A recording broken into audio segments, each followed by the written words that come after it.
We're still in a competition. We'll go back and evaluate today's practice today and make a decision. We got to make a decision here soon. I don't know when we'll make it. I don't want to put a timeline on it. But they've both been playing really, really well. You got two guys that have been battling all camp, and today was no different. And guys went out there and battled. There were some good things, some things we got to get improved.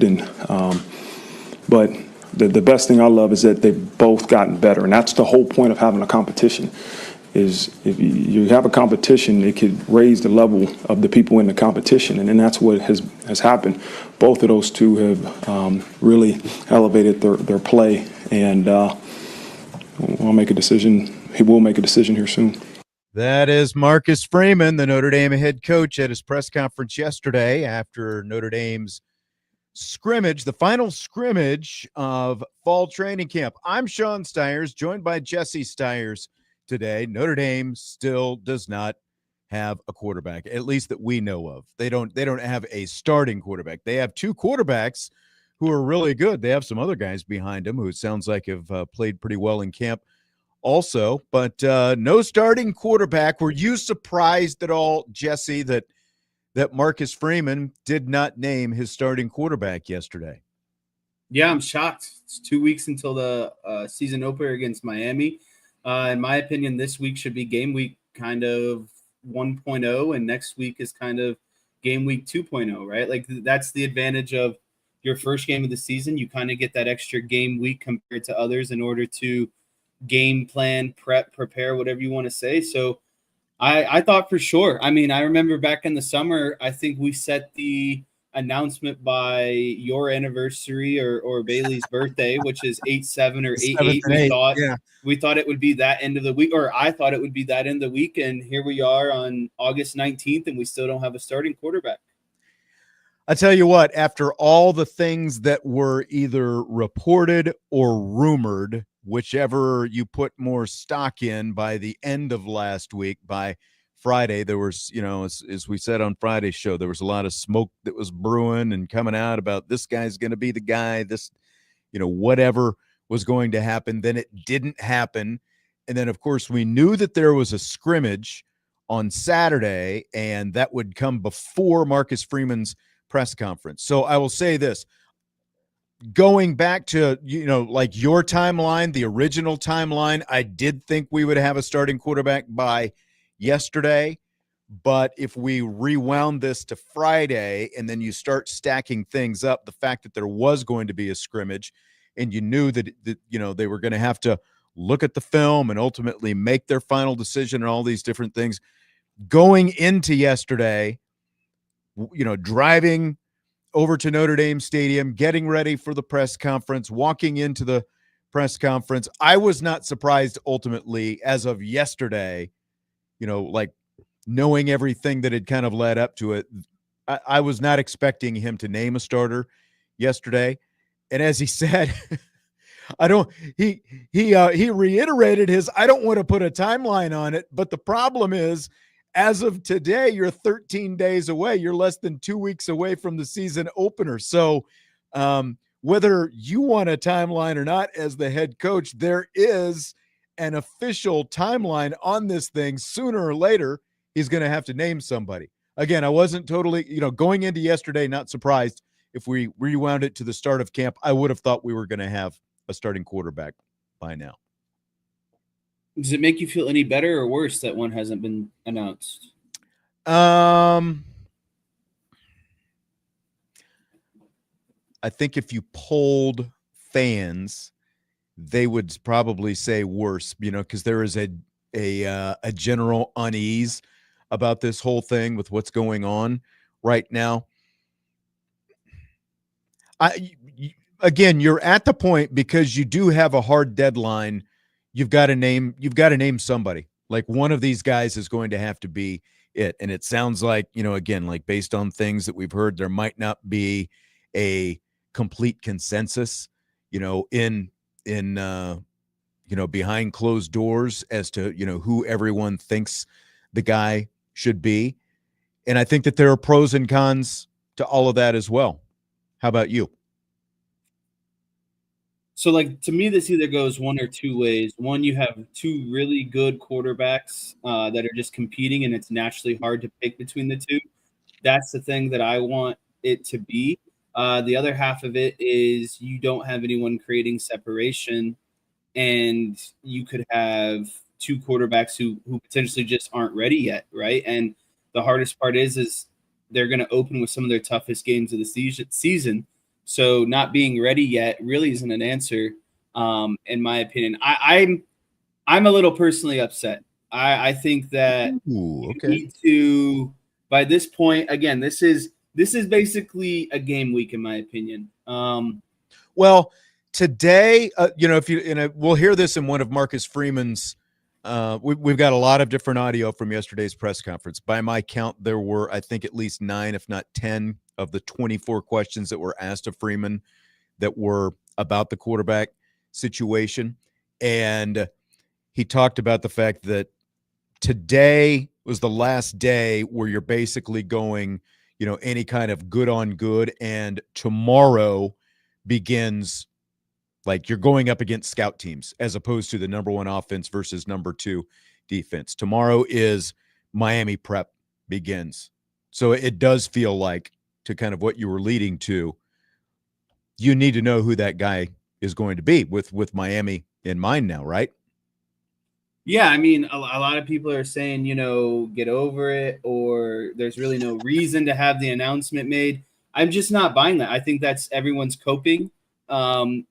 It should be announced by now, unless you're Michigan and Jim Harbaugh and you want to wait until the very first, snap of the game. There's really nothing to hide, in my opinion. None of these quarterbacks have tape out there. We don't know how the offense is going to look and how Denbrock has tailored it around their skill set. So it's not like you're giving anything to Miami early on.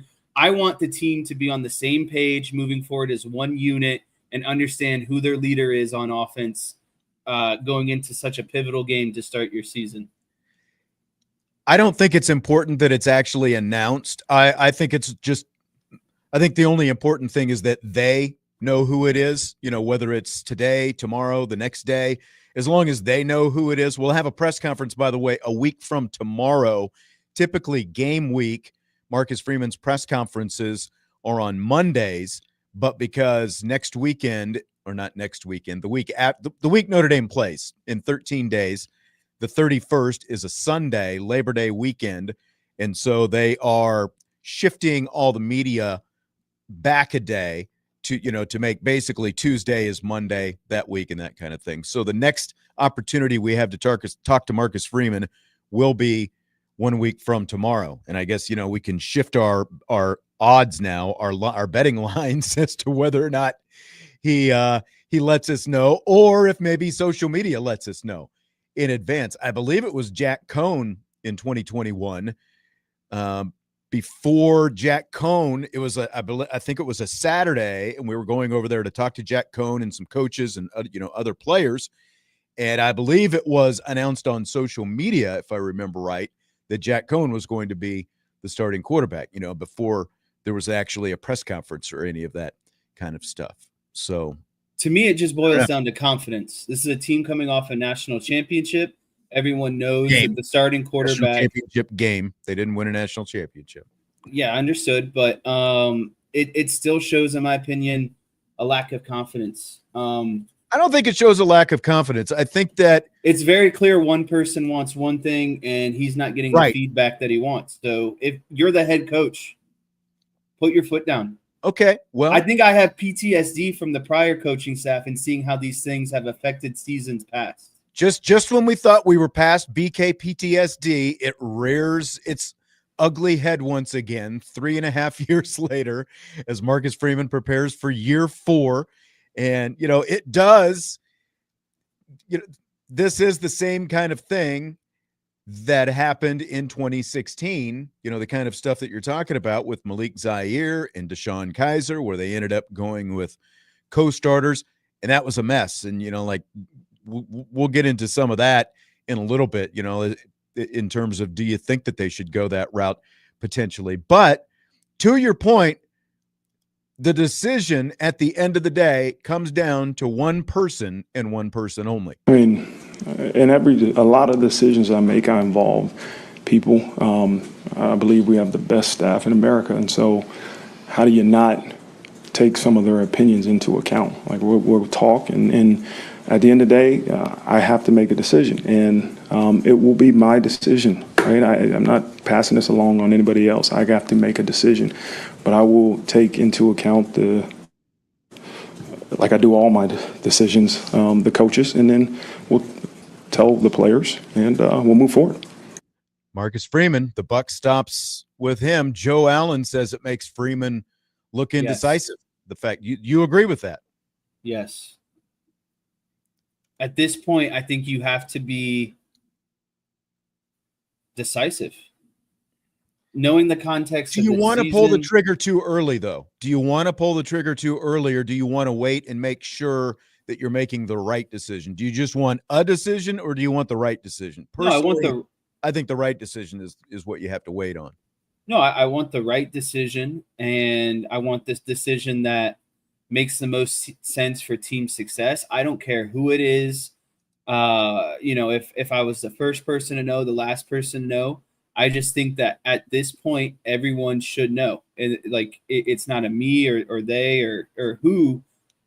It's a matter of, I think everyone should kind of know at this point. And I do think that being indecisive can be a not a great look. And then I think if things start to go wrong, that leads to more questions from others of, did you make the right decision because you were so indecisive early on? Let me ask you this. Is this the biggest decision of Marcus Freeman's career?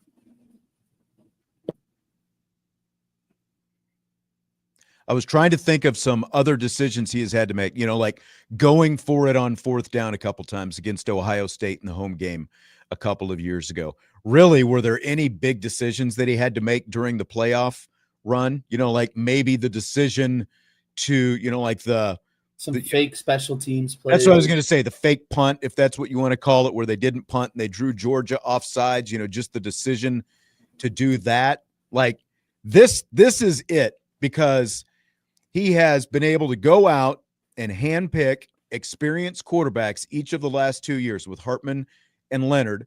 And before that, obviously, his first season, they opted not to go to the transfer portal, and they decided to stay within. I think that you could say that was potentially a big decision. Craig says hiring decisions. I think that that's true. I mean, he's had to make, like Chris Ash, I think would qualify as a big decision. Getting Mike Denbrock was a big decision. But basically anyone that he's hired have been big decisions. It was big to go out and get Mike Brown after firing Chancey Stuckey. The decision to fire Chancey Stuckey. Craig, you got me thinking about all this now, just organically. It's all flowing from the top of my head. I mean, those were all big decisions. But I think this is it, because you have a national championship caliber roster, at the very least, a college football playoff roster on your hands. And the only thing that they really don't, there are a couple of decisions that they still have to make. Who's going to be the right guard? Exactly. What are who are the safeties going to be who play next to a Don Schuler? Those kind of things. But this is a big one. The head coach and the quarterback. Those are the two most high profile people in any football program. And so I think that this is with the kind of roster that they've got, and a team that has every right to think that they can at least get back to the quarterfinals or semifinals of the college football playoff this year with the right guy driving, the car out there on the field. I think this is probably the biggest decision that Marcus Freeman has had to make so far. This is definitely his biggest personnel decision. I don't know about, the grand scheme of things or, bigger picture stuff, but personnel position wise, this is 100% the biggest decision that he's made. Again, I'm just so caught up in what this says about the quarterbacks, and if you haven't made a decision yet, what those repercussions might mean. I think it means that you have two really good quarterbacks with slightly different skill sets and with slightly different mentalities, because like you've got a guy like CJ Carr who is very instinctive. His ability, the touch that he has, his ability to anticipate what's going to happen on the field, all those different kind of things.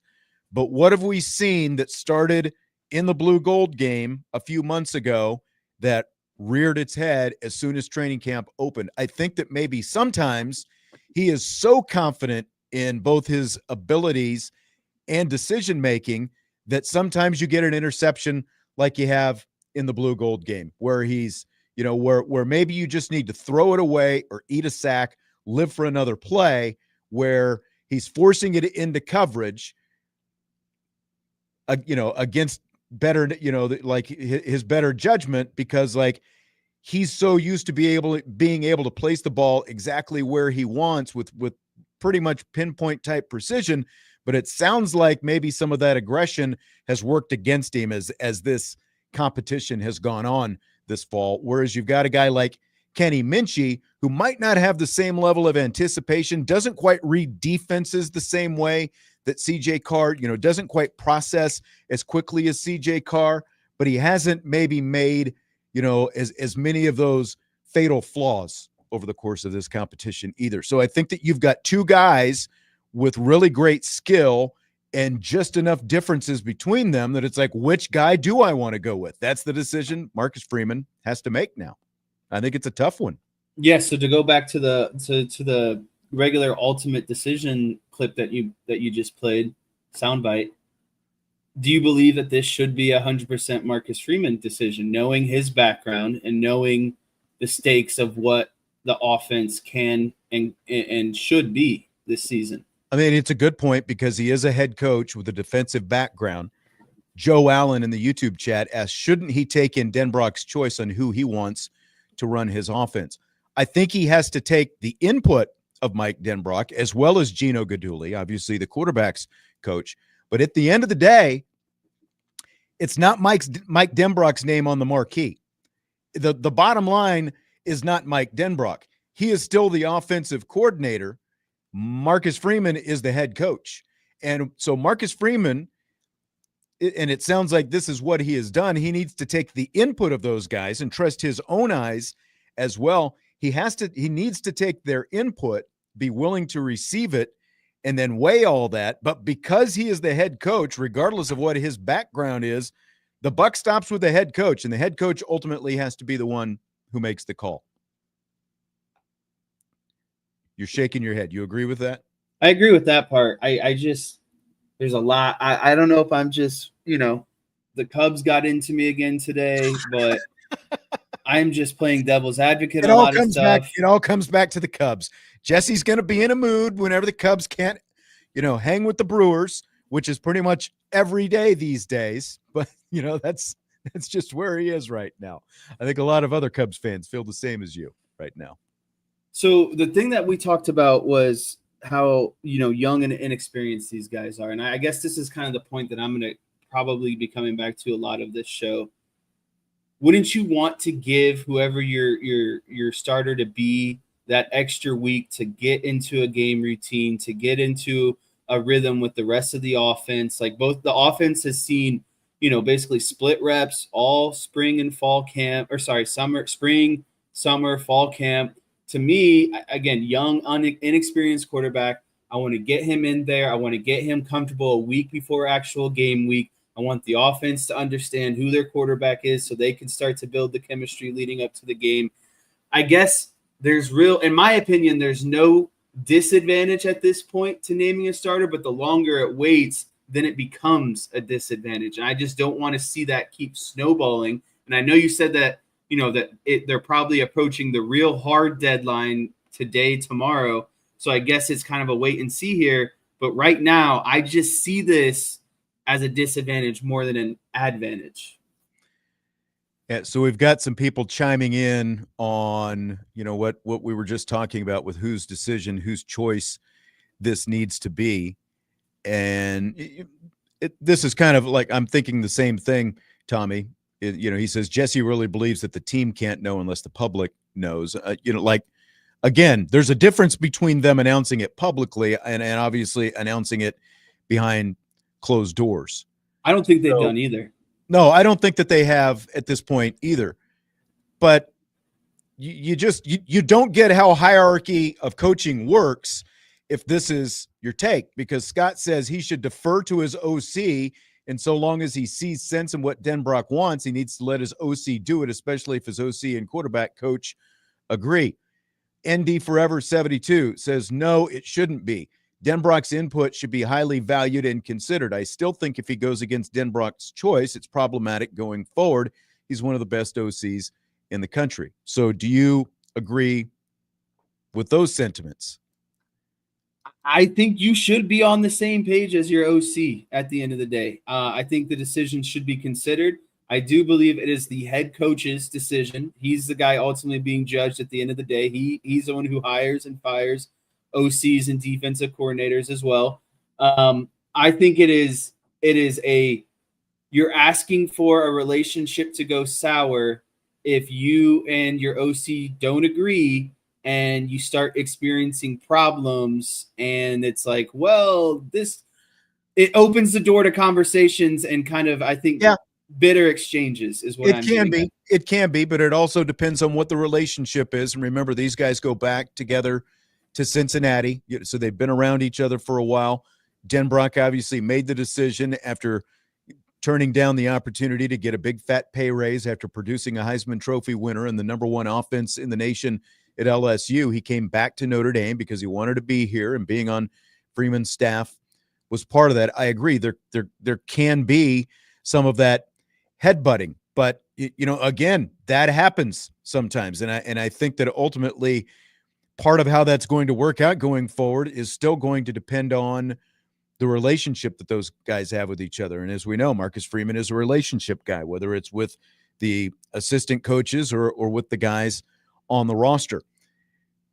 But like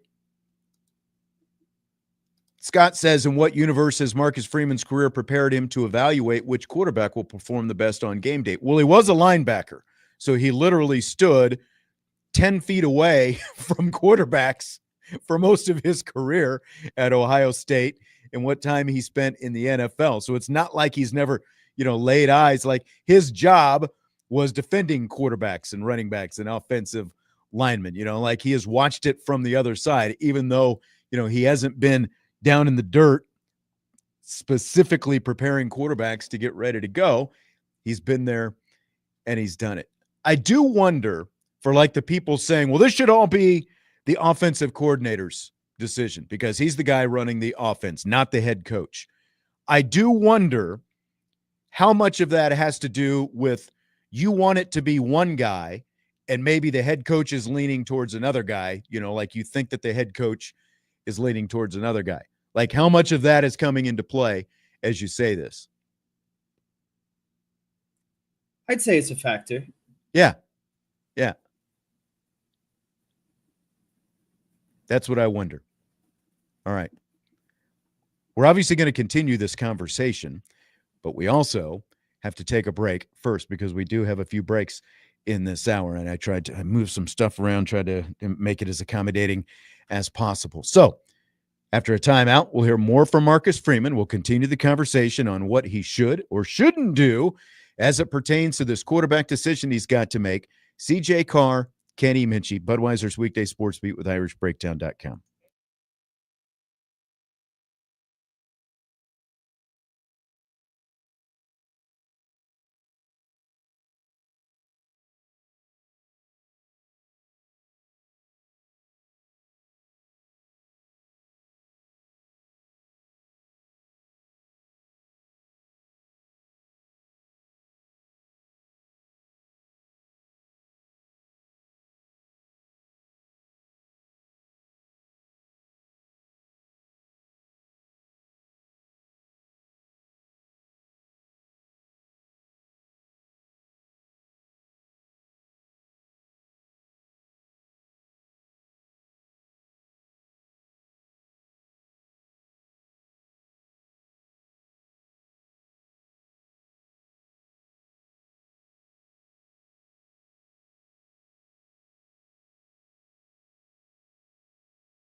Budweiser's Weekday Sports Beat with IrishBreakdown.com continues. I'm Sean Stiers, joined by Jesse Stiers. We're talking Notre Dame quarterbacks. Kenny Minchey-CJ Carr. Notre Dame doesn't have a starting quarterback announced yet, publicly yet.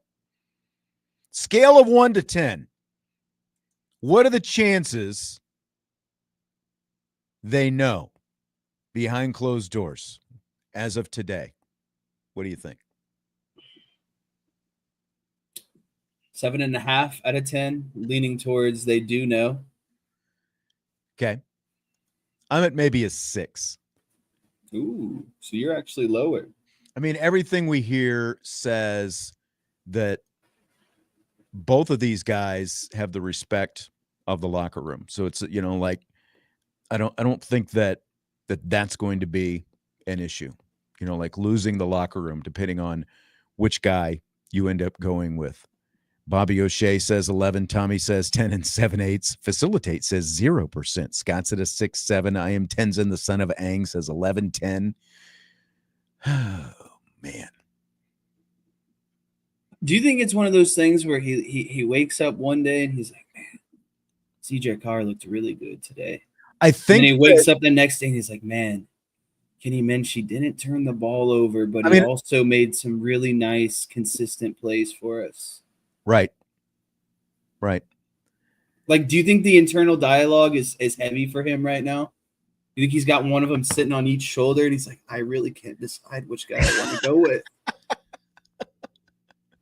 Well, I mean, if you're a Champions Lunch subscriber at IrishBreakdown.com, you know that there was some stuff going on last week, and we were hearing one thing, and then everything kind of got put on pause for a little bit. It was interesting. I'm gonna go ahead. Well, I'll just go ahead and play this next one. Marcus Freeman, at his press conference yesterday, was asked if there is an advantage to this competition going on this long. Yeah, no, that's the advantage is our offense is practice. The whoever are the ones have practiced with both quarterbacks, and they're comfortable with both quarterbacks. And so sometimes you don't get that when you have a starter and a backup. All of a sudden that backup comes in with the ones, and there's a little bit of confusion in terms of they don't understand how he does his cadences, the collapse, or whatever we end up doing. And so I think it's a benefit. I'm always going to look at it as a benefit no matter what the situation is.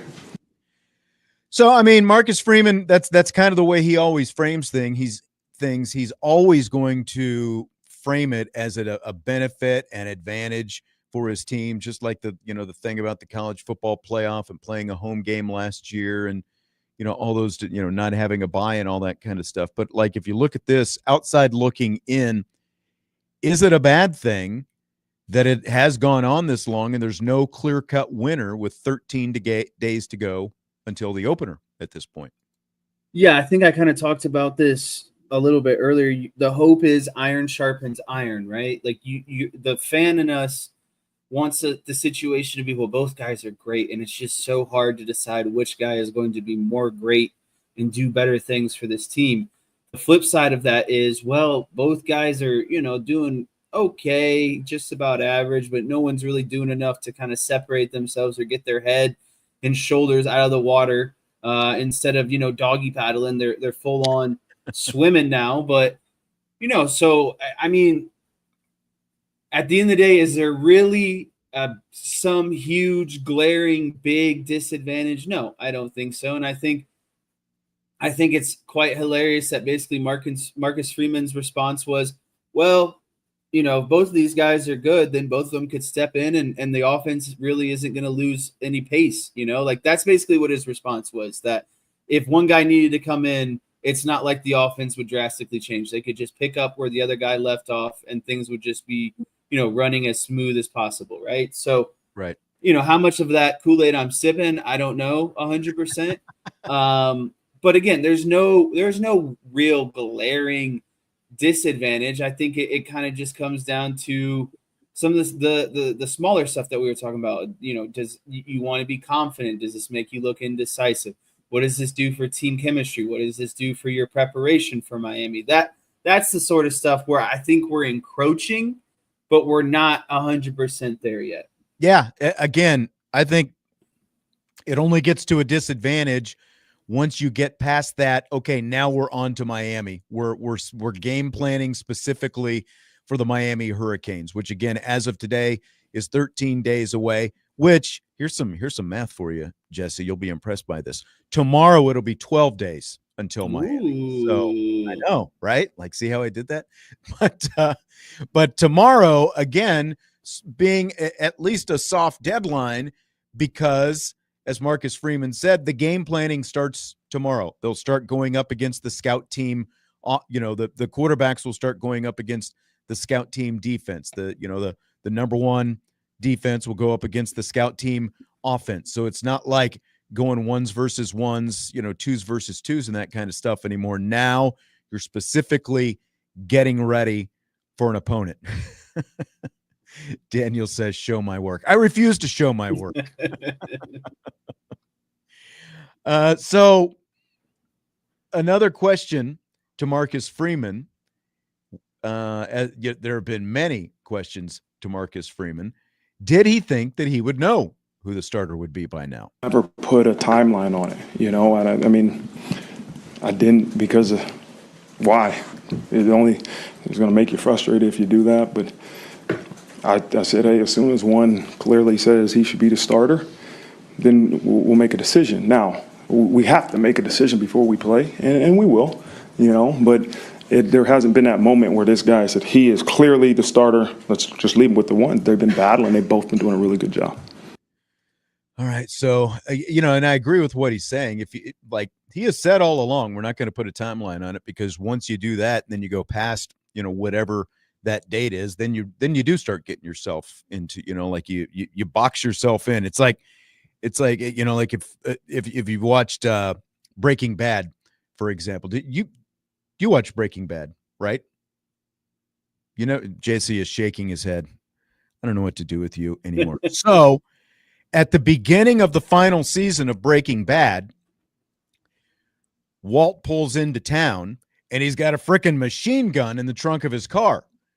And so the problem for the writers of the series was they didn't exactly know what he was going to do with that machine gun. So it took them the course of the final season, as they're writing their way along, to figure out what that machine gun was actually going to be used for. And then, you find out by the end of the season, obviously, but they boxed themselves into a corner to an extent. And that's kind of what I was saying with that. But my question for you, with the competition being this close, there are plenty of people who think that they should go into the season just splitting reps and or alternating series against the Miami Hurricanes in a real game. Are you in or you out on that?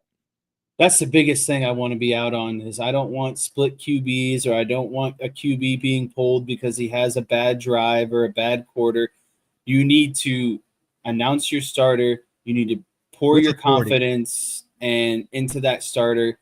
And just at that point, you've made your decision. Maybe you reevaluate after 3 or 4 games, but if you're in the business of being honest and fair and a true competition, then reward the winner and let things play out, right?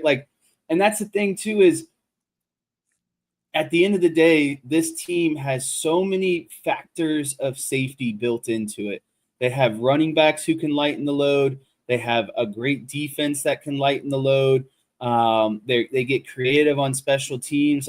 There are so many factors out there that provide insulation and safety for whoever this quarterback is going to be. So again, it's not like they're just going to throw them to the wolves completely, right? And I think that's part of this decision as well, is, who fits the overall picture, right? Who doesn't just fit it for maybe a week or two, or who is the fit for the whole season, and how can they continuously make this team better? Bobby in the YouTube chat says, yo, I haven't seen Breaking Bad either. Thanks for ruining it. I didn't ruin anything. And by the way, it's not like I didn't give you 15 years, to go watch it, but they figured out what to do with the machine gun. I didn't say what they did with the machine gun. So come on, take it easy a little bit there. Yeah, I am completely out on any kind of splitting reps at the quarterback position. The old John Madden saying, as Anthony says in the YouTube chat, if you have two quarterbacks, you don't have any. If you have two, you have none. That is the last thing that that I want to see them do. It didn't work out in 2016 with Kaiser and Zaire, and it just does not work out in general, because once you're out there on the field at the quarterback position, I mean, this happens at other positions, I think, sometimes too, but especially I think it's heightened at the quarterback position because of the emphasis that is put on it. You're just looking over your shoulder all the time. As soon as you make a mistake, you're looking toward the sideline. Am I going to get yanked out of here? If this series doesn't go bad, then, this guy's getting in on the next series, and then he goes and scores a touchdown. I think that you ultimately create much more divisiveness when when you try to make something happen like that. It was one of the many things that went wrong in 2016. That obviously was far from the only thing. The defense played a big part in that as well, but completely out on quarterbacks alternating series, doing any kind of split in an actual game. But it does kind of beg the question, because like college teams can obviously do their scrimmaging and they, do their closed door scrimmaging and all that different kind of stuff. NFL teams, though, are out there playing preseason games. You get exhibition games that don't matter, but you can go up against another team and find out a little bit more about all of your different personnel. Like, I've always thought that even if you're going to make it a closed door, type scenario, that there would be a lot of benefit in colleges. Basketball plays exhibition games. I think that there would be benefit in colleges being able to play one exhibition game as well. What do you think about that? Yeah, I mean, especially when you have a situation like this, it's like the more you can simulate game reps, the better. And game reps that isn't going against your stingy old defense, like you have been for the last 8 weeks or whatever it's been. So, yeah, I think that any new fresh blood, and especially in a competition, is highly desired. Jesse, you led me right into this next one that was expertly done. As we go into this next one, how the defense impacts not only a decision but a competition like this. I think they're seeing different things defensively. Our defense isn't exactly what Miami's defense is going to be. You don't know what they're going to be. Obviously the coordinator was from Minnesota, so but they're learning football. Right? As we get out of today and tomorrow, we'll start truly working scout teams and truly working Miami game plan. But today was all about learning the game of football, and they're learning a lot because, they're seeing a lot of things defensively, and they got to be able to process the checks and, the downfield decisions. And so I think it's a benefit for them. That was the cut where he mentioned, that Miami prep is coming up. But I think that going up against the defense that, we only got to see the first actual day of training camp, but from everything we've heard, that Notre Dame defense has made it pretty tough on these guys throughout camp. Do you think that ultimately long run, it might make the decision harder right now for who they're actually going to pick, but for the long run, do you think that that's going to work out better for Notre Dame because they had to go up against such tough competition all camp long? 100%. I'm going to paraphrase Michael Jordan here, but basically, practice should be harder than games at the end of the day, right? And not only, that's not just exclusive to Michael Jordan, but if you can simulate more intense and harder environments in practice, you're going to walk into a game as a first-time quarterback on the road against a ranked opponent and say, what do I have to lose here? I've gone against better, right? If I can do this against better, why am I going to be worried or maybe have self-doubt in their abilities? So again, the more you can simulate high leverage situations going against better talent, better opponent, then yeah, it's going to do nothing but help that quarterback's confidence once they actually step into that environment and have to make, game reads and game throws. Salty says, just bite the bullet, name Buckner. the starter. Apparently, he had a good scrimmage yesterday. Mr. Buckner? Mr. Buckner did. Yeah. Interesting. I mean, let's just put it out there right now. Miami's defense was atrocious last year, and you can't convince me that a portal defense in a spring and fall camp are magically going to get themselves on the board. I'm more worried about what Miami can do offensively. I think that's the bigger question. And this game could very much play out like it did against Texas A&M to open last season. A stalemate where a really good offense, or sorry, you have a defense kind of, holding a good offense in Miami. And then you might have an inexperienced young Notre Dame offense that just simply kind of, runs their head into a wall a little bit. And again, I think that's why no matter who the quarterback is, you're going to see a heavy dose of a guy named Jeremiah Love. And Jadarian Price, for that matter. But yeah, both of them.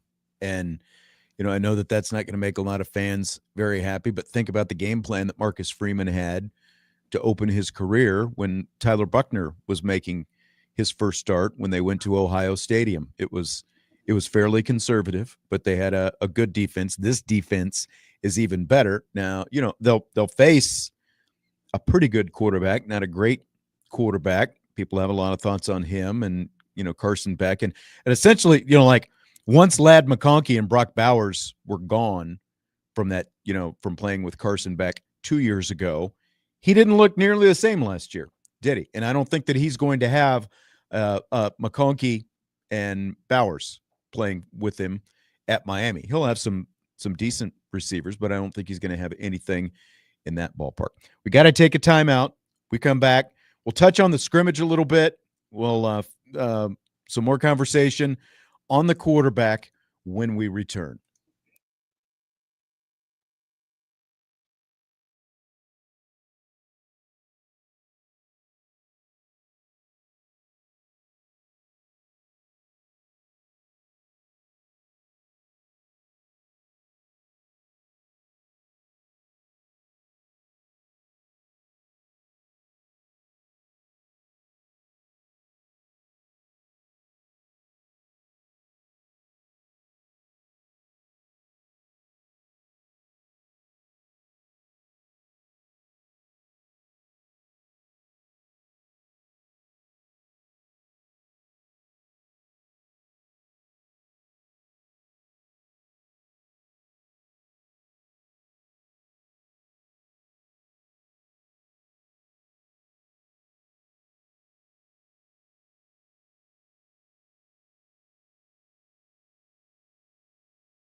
We continue Budweiser's Weekday Sports Beat with IrishBreakdown.com. I'm Sean Stiers along with Jesse Stiers this afternoon. Got a lot to get to in rapid fire in the second hour. We got a full hour, the second hour of the show tonight. We're going to get into the ridiculousness of the Big Ten's latest college football playoff expansion idea. We've also got comments from both coordinators, Mike Denbrock and Chris Ash, offense and defense, and Christian Gray as well. We've got a ton, and we're going to talk about the captains. Notre Dame named 6 captains today, so all of that is coming up in rapid fire in the second hour of the show tonight. Did you get a chance, Jess, to watch the 32-second highlight clip from yesterday's scrimmage that Fighting Irish Media posted today? I did watch that 32-second clip that they posted and you sent to me and said, can you please watch this? Before we get to that, I just thought about this. A lot of people watched Marcus Freeman's press conference on YouTube yesterday and thought that he just looked exhausted and worn out and, all these different things. What did you think of his demeanor from the press conference? I want to say this in the most politically way correct. I've been thinking about how to say this for a while. Doesn't sound like your mindless chit chat. Go ahead. No, that's offensive. A bit rudeness on the side. I think it sounds like a coach that is mulling over a tough decision, and the outside media fans are starting to let him hear about it. And I think as much as everyone else, he would love to make that decision and have it over with so the team can move on and prepare for week 1 against Miami. It feels like a head coach who understands the gravity of the situation, and a situation that has obviously been weighing on him for probably a good 2 weeks, like heavily weighing on him. Yeah, I mean, he knew he was going to get the questions. Someone had to bite the bullet and ask him, and that did happen. And again, he fielded a lot of questions about the quarterbacks, but I didn't think he looked any different than any other time he's come off the field. Like after a win, he's obviously going to be in a little bit better mood, but when you're out there, it's hot. You're going through this scrimmage. There, all these different things as the head coach, in that 2 hours that you're outside in the stadium going through this scrimmage on the sidelines, there are a million different things that are going through your head. And so I didn't think he looked that much different than any other time he's come off the field in similar settings and stood in front of the microphone and answered questions like that. It didn't stand out to me, I guess, the way that it did to some other people. But when you add on the fact that he does still have to make this decision, I think that maybe some of that was there as well. Yeah, I mean, I would say your opinion should be weighed more heavily because you see Marcus Freeman and interact with Marcus Freeman on a more consistent basis than probably anyone else here. So as to the scrimmage and the highlight video, we haven't got a ton. Again, 32 seconds. Did notice Jerome Bettis Sr. and Bryant Young casually hanging out on the sidelines, watching their sons out there.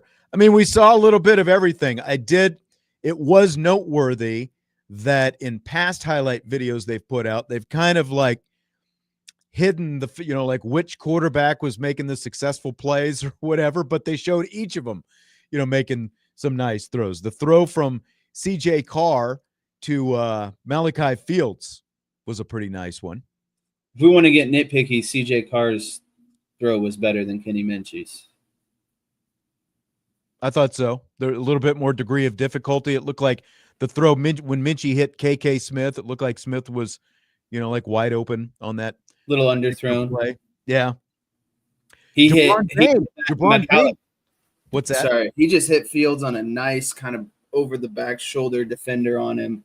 Yeah. Type throw. Again, the kind of throw that Carr has more confidence in, even like when there is a defender there. But again, maybe that's something that can get him into trouble a little bit.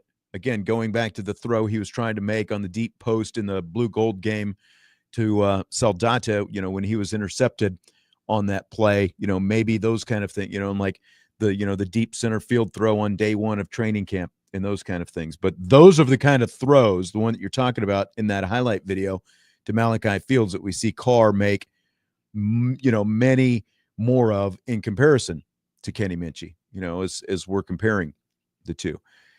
Decisions got to be made here pretty soon. Did you like, by the way, speaking of Bryant Young, did you see the Bryce Young going up against Anthony Knapp matchup there, defensive end and left tackle?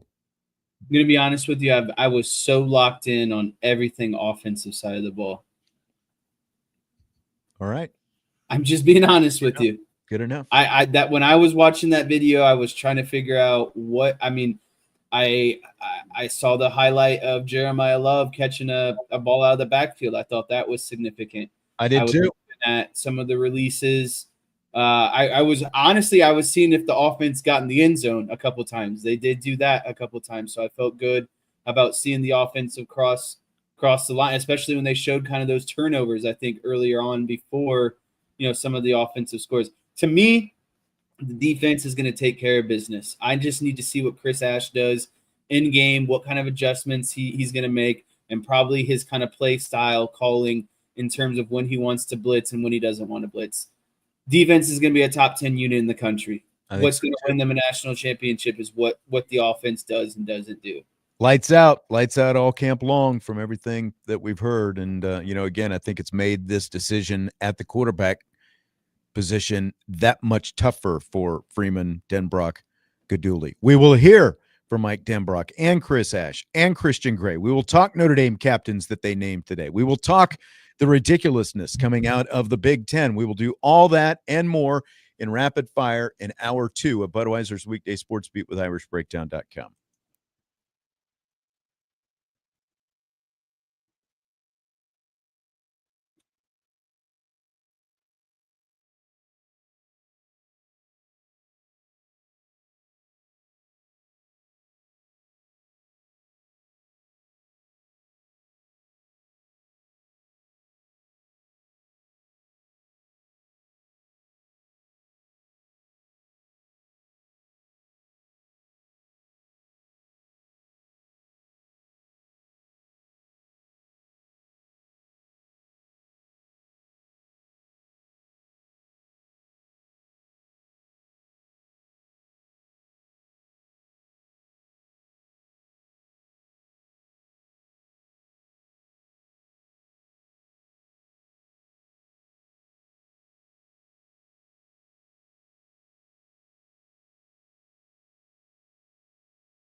It's hour 2 of Budweiser's Weekday Sportsbeat with IrishBreakdown.com. Hope you're having a great day today. And since it is the second hour of Budweiser's Weekday Sportsbeat, that can mean only one thing. Ready for rapid fire, Jesse? I am ready. We spent a lot of time talking about QBs. I'm sure we're going to talk about QBs more, but there's also relevant topics to get to today. There are many. And when I was doing the tease the last hour, I forgot about the Steve Angeli news out of Syracuse today. So we'll touch on that in a little bit as well. First, though, we have more Notre Dame football quarterback conversation. You look like you just saw something. Did you have something? No, it's just another program announced their starter today. Notre Dame, obviously this doesn't include Syracuse. Notre Dame is the only top 10 AP top 10 team in the nation that is yet to name a starting quarterback.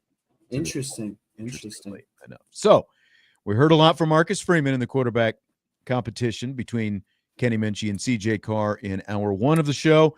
We talked to Mike Denbrock, Notre Dame's offensive coordinator, yesterday as well. He was asked if the two quarterbacks are going to still split their reps 50-50 until a starter is named. I mean, advantage, disadvantage. I'm not sure about that part. You know what I mean? But yeah, it'll be kind of the same it's been. You know, we've had a long stretch here where we've been able to give each guy pretty close to the same amount of reps, and until the decision is final and we make it, that'll continue. All right, so that will continue. You good with that, Jess? Yeah, I mean, if we're in the true spirit of a competition and, no one knows yet, then of course, got to keep splitting it up day by day until that starter is announced. Because as soon as you give one guy, 52 reps and the other guy 48 reps, the media is immediately going to come knocking and say, hey, you gave CJ Carr more reps today. More reps. Does that mean he's the starter? What? There's always a sign, right? Like everything's, especially for me, I'm guilty of this 100%. Everything's a sign, right? Like I walk down the road and I see a penny on the ground. That's a sign. That means I need to do something special, right? Like that's kind of where I'm at. In other words, you're superstitious. That's what. Yeah, 100%. I think I used to be more superstitious when I was younger, and just older I've gotten, the more that stuff has just gone out the window. I mean, again, I think it's completely fine. 50-50 reps. I mean, if you haven't made a decision, you can't give one more than the other because you're still trying to figure it out, obviously.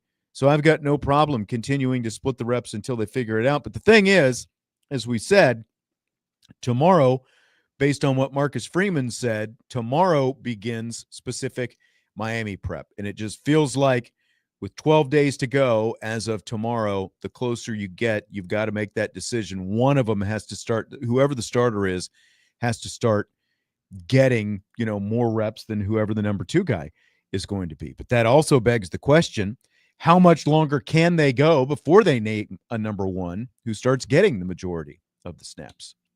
One day. I think one more day is honestly where I'm at. I just did a little research. Ooh. A lot of teams are like, again, you can only compare yourself to the standard, and the standard is winning a national championship. Who's won the most recent national championship? Ohio State.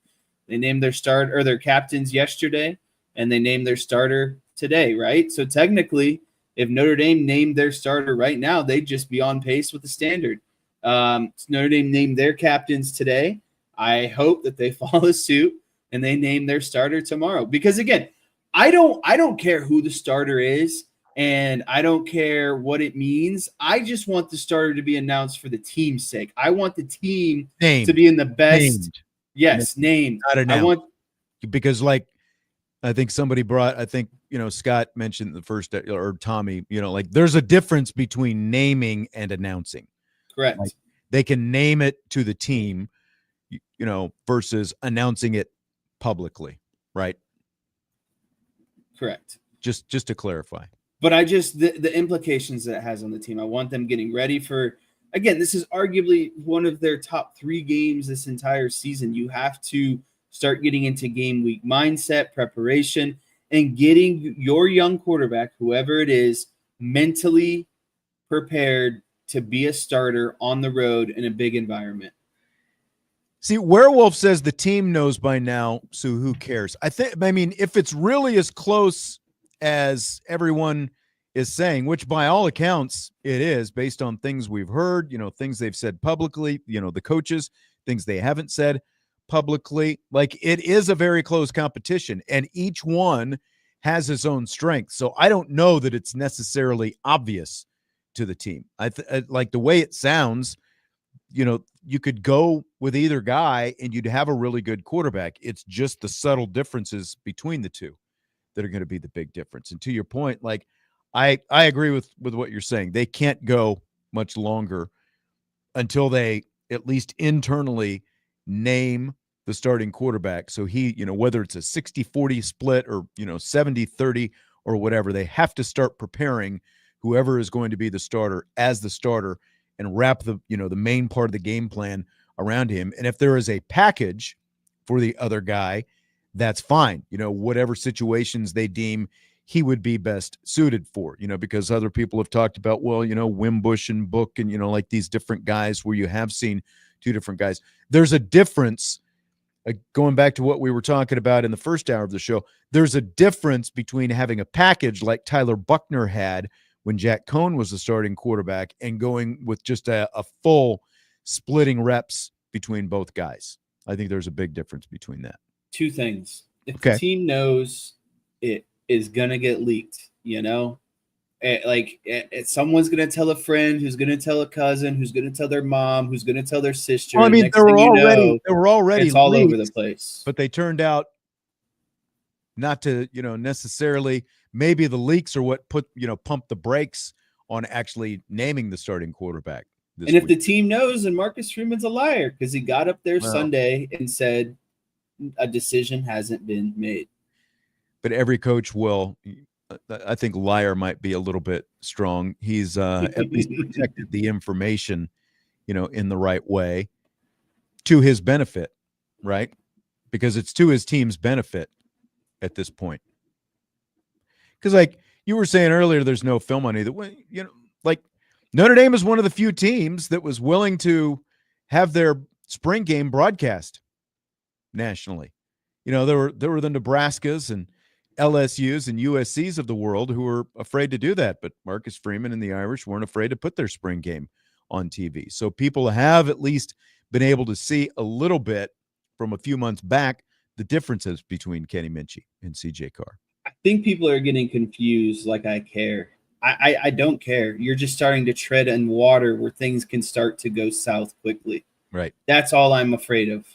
And to clarify, because there was a question that came up yesterday when Mike Denbrock was up there, to clarify, both of the quarterbacks had reps as the number one quarterback during the scrimmage yesterday. Because as Mike Denbrock said, I don't have the cut right here, but as Mike Denbrock said, it was offense against defense. So whoever you put on the field was essentially the number one guy. They were mixing and matching, so they were both taking number one reps out there. There wasn't one guy getting one rep, number one reps, one guy getting number twos. They were both getting number one reps during the scrimmage yesterday because it was a live scrimmage and the Jersey scrimmage.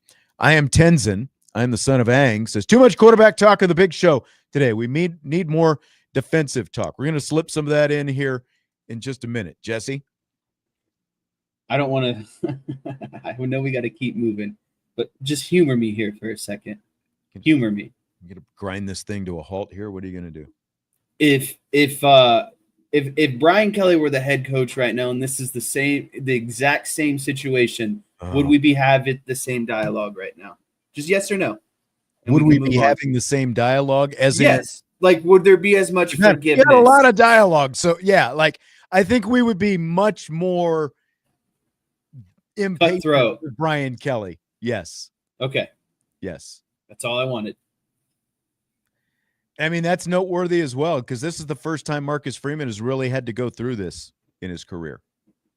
This is the first, because again, you can go back to Buckner and Pine in year one, but at the day, they declared Buckner the starter within a week of camp. Like that's most of these competitions, they've named the starter relatively quickly.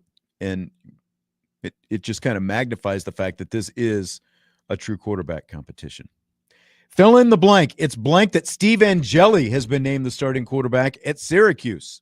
It's a massive egg on my face, everyone. And I'll be the first to say, hey, hand up right here. This guy said he couldn't make it to a MAC. This guy said that he should stick to a MAC. I said Power 5 was never an option. And if he did make it to a Power 5, there's no way he'd be a starter. I'll eat it all. I'll eat all of my words. I'll man up and be the first one to admit I was wrong. I hope that this means something good for Steve Angeli. I hope that this, gives him the opportunity that I think he deserves. But most importantly, I think that this should reassure Notre Dame fans, because if they got rid of a guy who could be a Power 5 starter in the Big Ten, it should tell you how they feel about CJ Carr and Kenny Minchey. I almost forgot to include this on the rundown today, and then I remembered with you being in here with me for Rapid Fire that we had to make sure, and Daniel in the YouTube chat giving you props for the accountability. Good on you. And what it really means now is, when are you going to pay this bet to Vince and I? You were in town for a week last week. I noticed you never offered, hey, Dad, would you like maybe some Chipotle, or what? Could I order you something? Not once in the week that you were in town did anything like that come up on the bet, because the bet was you would owe both Vince and I dinner if Angeli ended up being the starting quarterback. And here he is. Congratulations to Steve Angeli. So good on him. He's made his way. But this also shows just how good this quarterback room is at Notre Dame. The fact that Steve Angeli went to another Power 4 program, beat out a guy who transferred from LSU, who was making some good NIL money of his own to go from LSU to Syracuse, and ended up winning the job. So I think that it's great for Steve Angeli, but it's also great because it shows just how good the two quarterbacks who are still here at Notre Dame really are. Listen, I just got my IRS money finally. If you and Vince are, getting hungry and want to use the thing is these are type of situations where you should really redeem it when it matters. You shouldn't just use it for any old situation. You should be craving a pizza. Maybe you've had a bad week of work. Maybe Notre Dame let you down and you just want a nice, big old greasy pizza. Maybe Vince got yelled at by the wife, forgot to get dinner. And it's like, You know what? Jesse still owes me a quick one. Maybe I can call him and we can, you know what I mean? Like, don't just use it to use it. Make it situational. Okay. All right. But no, I'm good for it. At any point you call, I'm there. You guys just let me know. Here's a service that I need. Like, they have DoorDash. What they need is airline gate dash. So when I land in Dallas, I don't have to go looking for barbecue when I land at the airport in Dallas when I'm on my way to Miami next week. Someone walks up to me with gate dash and hands me my barbecue. I think that maybe that's what you need to figure out as like how you can accomplish that, to have barbecue hand delivered to me once I arrive. Naomi was just in Kansas City, so having Kansas City Joe's probably would have been the answer in this scenario, but I didn't even get any of it. So yeah, fair enough. So Notre Dame named their 6 captains today: Adon Schuler, Billy Schrouth, Will Pauling, Drake Bowen, Emil Wagner, Donovan Heinisch. What do you think? Any surprises in these captains announced today? So I was trying to do some recollection. I want to say, and I always tell people to write these down, but I'm pretty sure I was good on Adon Schuler. I was good on Billy Schrouth. I was good on Drake Bowen. I was good on Emil Wagner. And I want to say I was even good on Donovan Heinisch as kind of like a wild card. I might have to go rewatch the show. Will Pauling surprises me, but after hearing about his work ethic and kind of who he is as a man, I'm no longer surprised about it. Yeah. I would say my only letdown is I wanted the offensive skill guy to be homegrown. I didn't want it to be, I don't have a problem with it being Will Pauling, but I wanted it to be maybe Jeremiah Love or Jaden Greathouse or a career Notre Dame guy. That was maybe my only gripe. But you do hear great things about Will Pauling and the leadership and, like what he did at Wisconsin and, the work ethic that he's got and everything, as you said, I'm not surprised. Magnetic therapy bracelets in the YouTube chat says, why wasn't Love selected captain? Well, the team voted, and these are the guys the team voted for. So you can't fault the team for who they voted for. These are who they voted for. You can only vote for so many guys. And, that's just the way it goes. Not everybody can end up being a captain. Vince and I did make our final picks last week, and I did not. The only two on this list I didn't have were Wagner and Heinisch. I had the other four guys: Schuler, Schrouth, Pauling, Bowen. As we kind of went through some other guys, felt like Greathouse had an opportunity. I did have Jeremiah Love as one of my picks. He didn't. Don't you have to self-nominate and then the team votes after the self-nomination? Yeah, you get up in front of the team, you self-nominate, you tell people why you want to be a captain. I don't think Love self-nominated himself. I don't know. I guess we'll have to find out. Maybe he didn't. Irish Gordian Knott says, I need to message him and he could legitimately walk me through how to accomplish my barbecue at the gate mission when I get to Dallas. So thank you very much for that. Carlos says, you get me the terminal and I'll get you some good Texas barbecue. I will. I know it's American Airlines. I don't know where, which gate I'll be coming into, Carlos, but if you were there, we will meet up and we will make that happen. I think I have an hour and a half layover in between if everything's on time. I like to hear that. The last time I was in the Dallas airport, I was able to find some you know what? People are going to make some jokes, but I was able to find some Cowboys gear at a nice discount. All right. Let's take a timeout. More rapid fire. When we continue, we've got some comments from Christian Gray. He talked a little bit about the national championship game. We're also going to talk about this Big Ten college football playoff expansion proposal. We've also got some stuff from Notre Dame defensive coordinator Chris Ash as we do work some defensive talk into this show as well. It's all coming up. Budweiser's Weekday Sports Beat with IrishBreakdown.com.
Budweiser's Weekday Sports Beat with IrishBreakdown.com continues. It's rapid fire.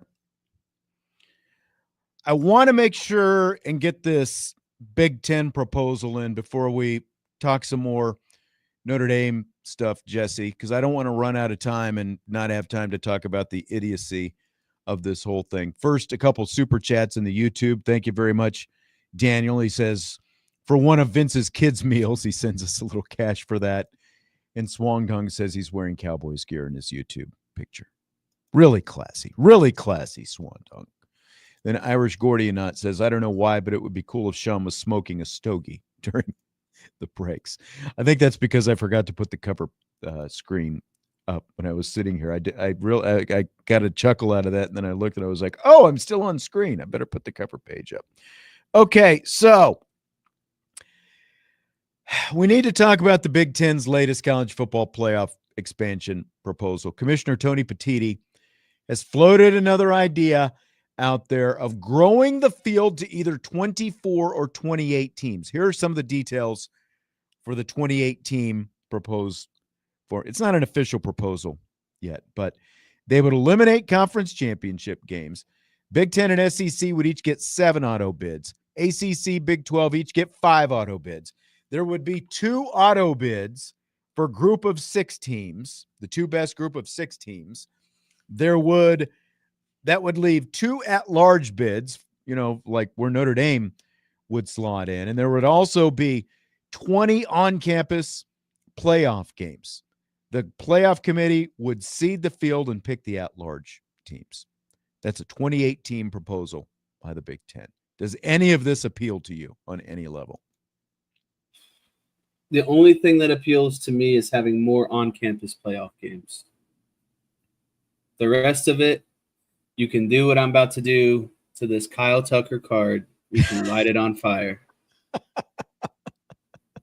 You're that happy with him right now, huh? Something's got to happen. I need like a sacrificial cleansing or something. I just need to light it on fire, and hopefully his season will turn around. But no, to be honest with you, it's the thing is it's the same format. It just amplifies because the ratio stays the same. The Big Ten and the SEC want half the field basically, and that's no matter what the format is. So they keep basically saying, well, let's just keep adding more teams, and then we'll keep maybe getting our ratio up where we get 50%. Yeah, we'll get 50% of the field, and that's more money for the Big Ten and the SEC because that's more highly anticipated viewers for a lot of these games. I'm gonna be honest with you, I would rather trend to less teams than I would more teams. It's all fat at the end of the day that can be trimmed off, because in college football, you can't tell me once you get outside the top 8 or 10, we all know what the best teams in the country are, right? Like it's just excess games at that point that you're just playing to generate more revenue. In a perfect world, there'd be an 8-team playoff, no first round buys. You play 8 games, and then you play till you get down to a championship, and that's it. That's just my opinion on it. I think the more you add, you're not really worried about quality of football. You're worried about revenue of football at that point. Tony Petitti and the Big Ten just need to speak when spoken to at this point. That's what it comes down to. It's just like, stop talking, because this is just ridiculousness. Now, as you expand the playoff, you should not need more guaranteed spots in the playoff. You shouldn't get more auto bids if you're going to expand it. It should actually be the other way around, because Correct. You've expanded it. You're proposing to expand it to the point of ridiculousness at this point. You should not get 7 auto bids if the field is going to be 28. If anything, you should just say you get 2. Each conference gets 2 auto bids. Everything else is at large after that. Like, you shouldn't need to keep doing this. But again, this goes back to, like he's talking about getting rid of the conference championship games. Do you know why he's willing to get rid of the conference championship games? It's the same thing that he wants with his 16-team, expanded playoff field that he's been talking about. He wants to stage the play-in games. And by staging the play-in games, he's giving content to his TV partners. And we all know that TV drives so much of this to begin with. That's like everything comes back to that for Tony Petitti in the Big Ten. He's trying to make his TV partners happy and get more revenue for his conference at the same time, because more games on TV and more home playoff games, that's more money for everybody, right? But you shouldn't need the auto bids. But again, he can't have the play-in games if he's not getting automatic bids once those games are played. And he sees these things tied together. That's why he keeps pushing this garbage. And, you know, like to your point about watering it down. So again, ACC and the Big 12 would get 5 auto bids out of this thing if it ever happened. The number 5 team in the ACC last year, Louisville, 9-4. That's obviously after a bowl game. Number 5 team in the Big 12, Baylor, 8-5. Number 7 team in the Big 10, Michigan and Minnesota tied for 7th. They were both 8-5. Texas A&M in the SEC, 7th place team, 8-5. Are those the kind of teams that we want in a playoff? Do we want 9, do we want 4 and 5 loss teams in the college football playoff? That's not what it's supposed to be about. It's just past the point of ridiculousness. But Tony Petitti only wants to serve himself and the Big Ten, the Big Ten's constituents. That's what all of this is about, is trying to serve him and his TV partners. So it's like, yeah, more on-campus playoff games would be cool, but we don't need to swell the college football playoff to 28 teams to get to that. I think it's ridiculous. I mean, let's look at the first round games of even this most recent playoff. Ohio State beat Tennessee 42-17. Texas beat Clemson 38-24. Penn State beat SMU 38-10.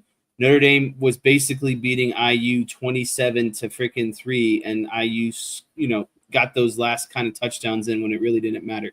Are we really saying, outside of just, it was awesome, Notre Dame got to play on campus and host that playoff game, but outside of that, what did those first round of games really provide? It was just the trimming of the fat. So the more teams you add, we're talking about potentially seeing like 50-10 type games, or 40-3 type games. We all know what the result is going to be 19 out of 20 times.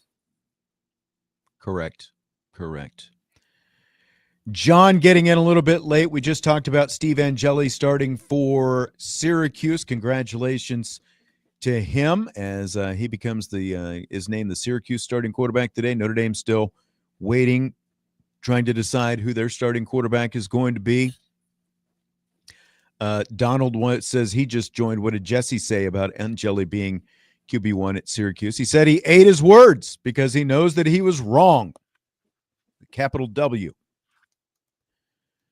Connor Grant, does NIL factor into the quarterback decision? Is Carr making more than Kenny? No, NIL does not factor into the quarterback decision. They're both making good NIL money. One might be making more than the other one, but that's not coming out direct. That's not coming out of Notre Dame's pockets, what they're making in NIL. That is for, collectives and like the sponsors and everything else. So that is not a factor in who ends up being the starting quarterback. It is all about what happens on the field, because those guys are going to make their money regardless if they're like, once they have an NIL deal, they're making that money whether they're number 1 or number 5 on the depth chart.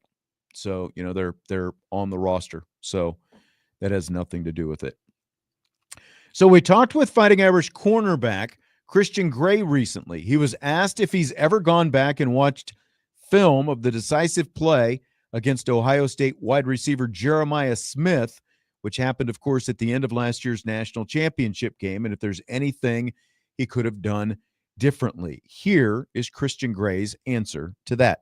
I do watch over it. I watch over some messed up tape. I go over it with just by myself sometimes. And I watched that play. I definitely would have said that I should have just really not let him get on my toes. He's closed space as far as he could. I was just trying to protect my leverage, and all I could definitely say is that I should just open up the turn as quick as possible as I could. So that's why from there on. So yeah. Is it a big motivator for you?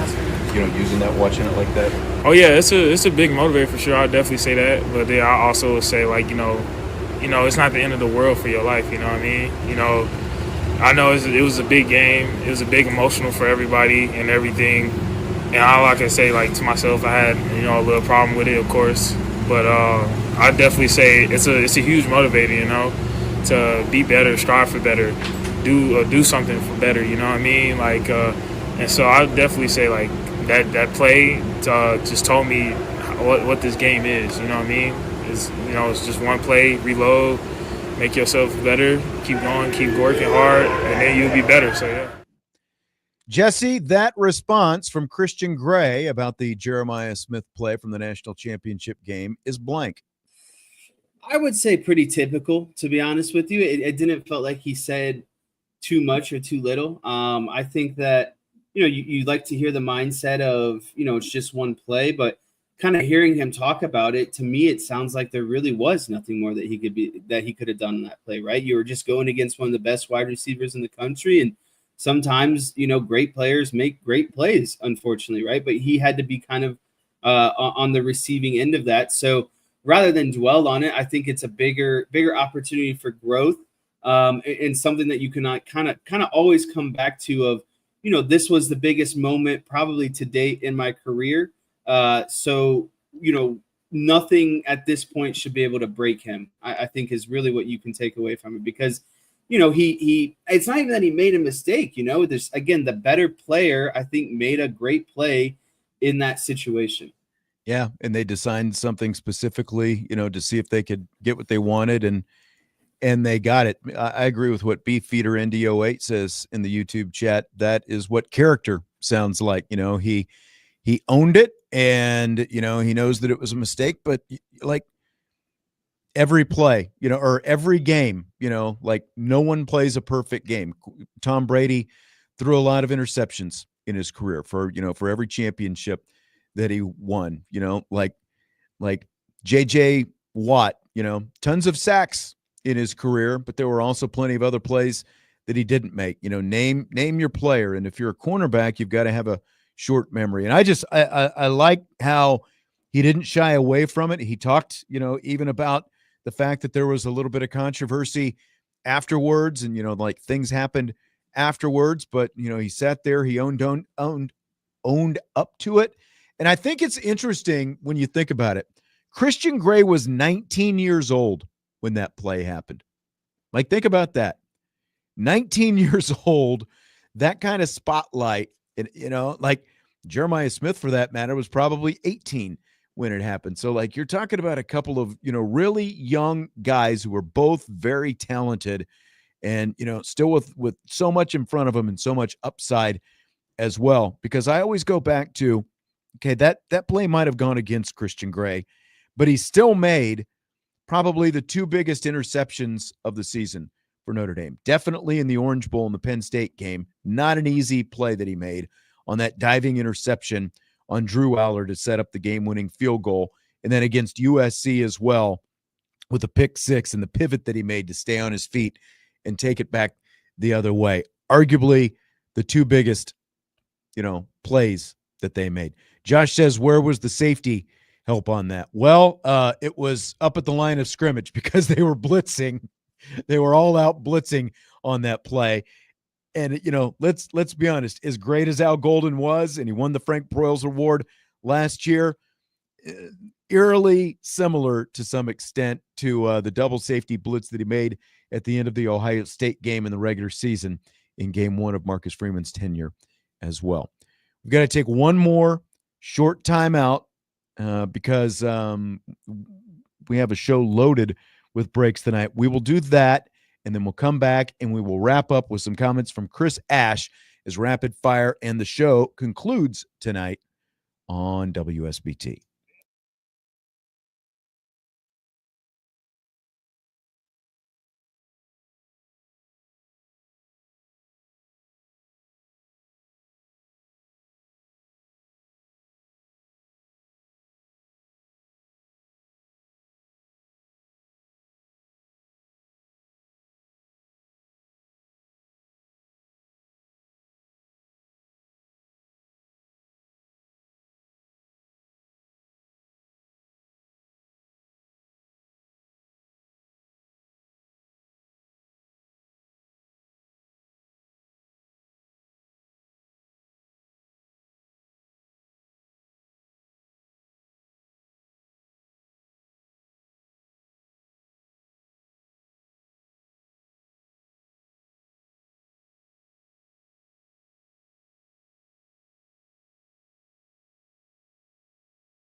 Winding down Budweiser's Weekday Sports Beat with IrishBreakdown.com and Rapid Fire. So I wanted to get in a couple comments from Chris Ash, Notre Dame's defensive coordinator, before we wrap up. We will get at least one of them, and I think we've got time for a couple of them.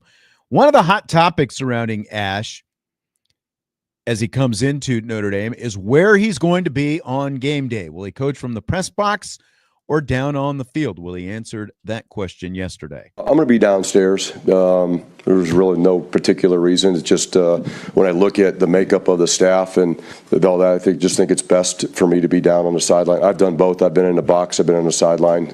Been more on the sideline here recently. But really, it's about what I think is best for the staff and the players. All right, so he's going to be down on the field. Does it really matter, Jess? Yes, it does matter. Ooh, okay. So where would you rather? I mean, he made the right decision. You think down on the field is the place to be? Yes. Okay.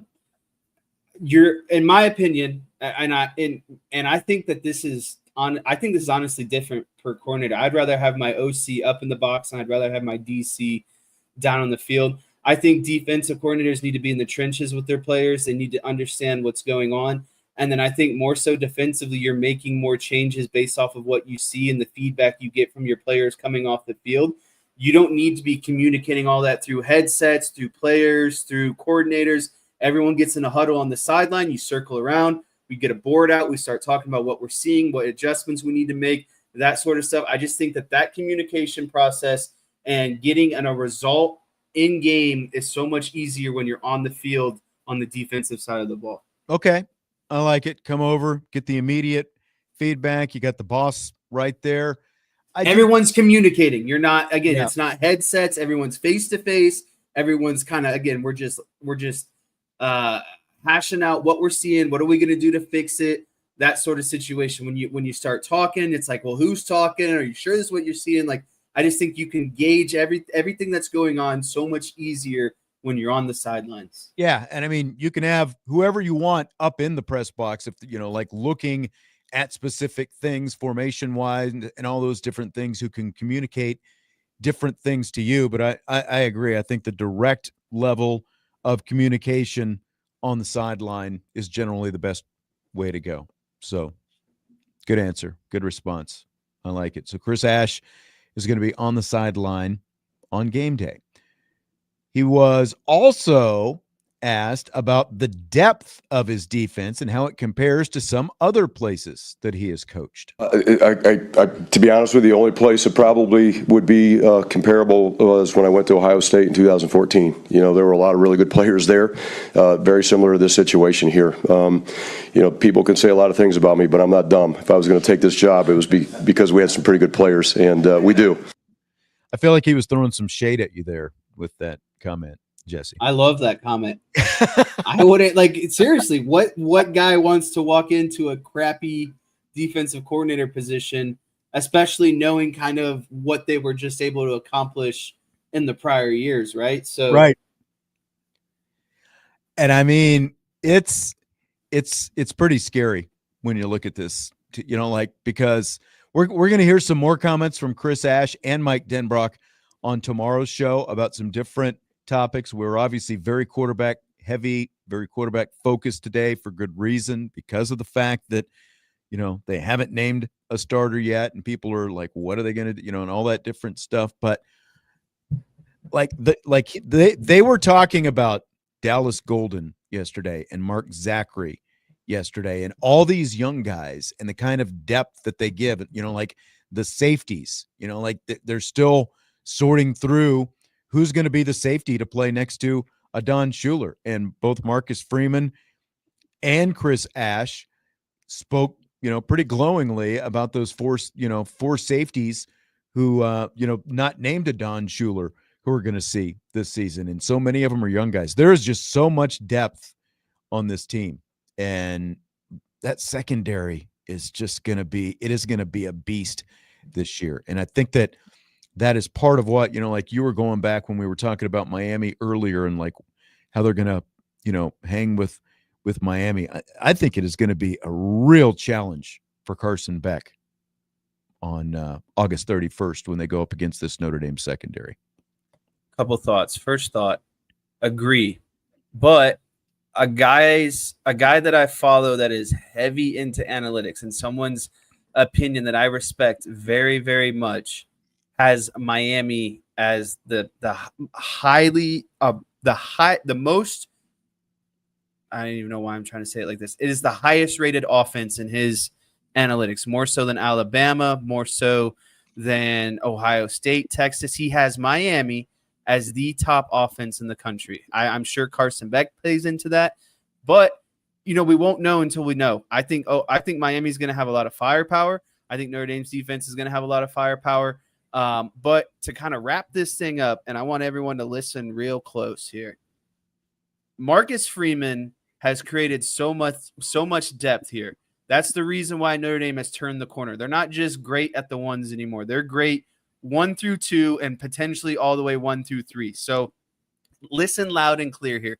At the end of the day, I have no other choice but to listen and respect what Coach Marcus Freeman does and decides. If he wants to decide now, if he wants to decide it's Kenny Minchey, if he wants to decide it's CJ Carr, I don't care. He's proven it himself. He has taken this program to higher places in the last 30 years, 40 years than any other coach. So you're giving him the benefit of the doubt now, because that didn't seem like what you were doing in the first hour of the show. I have no choice. I have no choice. When has he proved me wrong? Okay. All right. I just want people to understand the repercussions that can come from it. That's it. All right. Do you think when we saddle up tomorrow, are we going to know who the starting quarterback is? Yes. You think we will? By the time this show starts tomorrow, you and Vince will be talking about who the starting quarterback is. Tomorrow starts Miami week. We'll know who the quarterback is. Tommy is telling you that you're going back on what you were talking about earlier. All right, we're going to wrap it up with that. Jesse Stiers, Sean Stiers, thanks for being here. Appreciate you as always. Those who watch in the YouTube chat, of course, those who listen either live or in podcast form. We'll talk to you tomorrow. Budweiser's Weekday Sports Beat with IrishBreakdown.com. Go Irish.